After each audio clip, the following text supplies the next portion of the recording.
But maybe Dr. Mike Licona and Dr. Gary Habermas and Dr. William Lane Craig and Dr. Michael Brown are all biased in favor of Jesus' existence because they're Christians.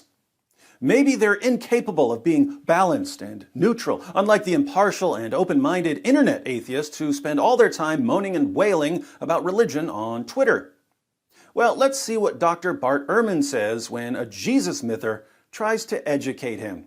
I know in the crowds you all run around with, it's commonly thought that Jesus did not exist. Let me tell you, once you get outside of your conclave, there's nobody this is not even an issue for scholars of antiquity. It is not an issue for scholars. There is no scholar in any college or university in the Western world who teaches classics, ancient history, New Testament, early Christianity, any related field who doubts that Jesus existed. Don't you just love that condescending tone? I know that in that little wheel of delusion you guys are running on, it's common to deny Jesus' existence. But once you get off that wheel, no one agrees with you.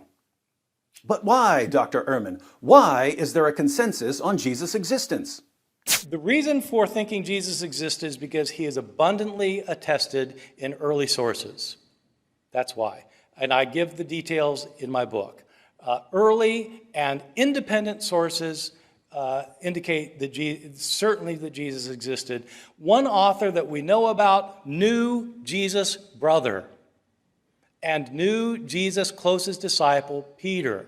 He's an eyewitness to both Jesus' closest disciple and his brother. That sounds exactly like what Christian scholars say. But if experts across the board, conservative Christian scholars, liberal Christian scholars, atheist scholars, agnostic scholars, Jewish scholars, if experts across the board agree that Jesus' existence is not in dispute, what should we think of the atheists who tell us that, based on their careful research on YouTube, they've concluded that Jesus never existed? I think that atheists have done themselves a disservice by jumping on the bandwagon of mythicism, because, frankly, it makes you look foolish to the outside world. If that's what you're going to believe, you just look foolish.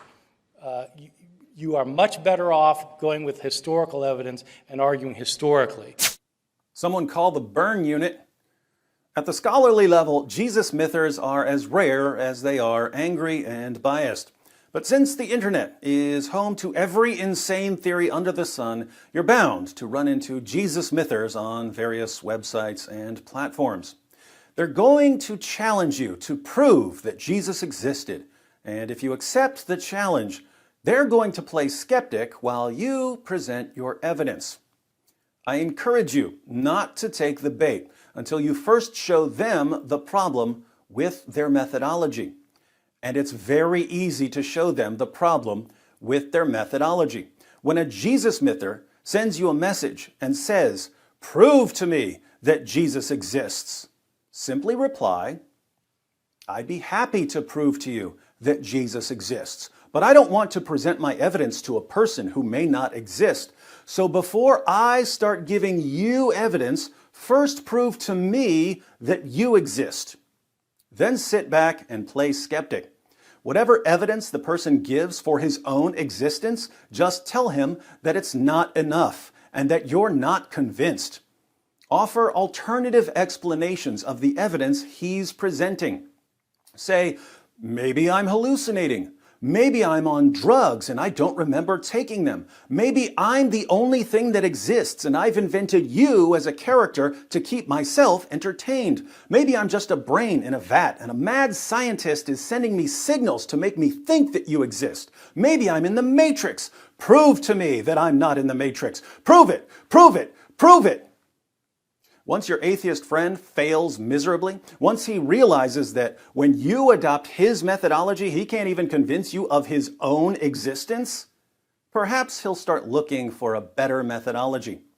And once he adopts a better methodology, you'll have no problem convincing him that Jesus existed, because only a complete fool would reject the existence of Jesus of Nazareth.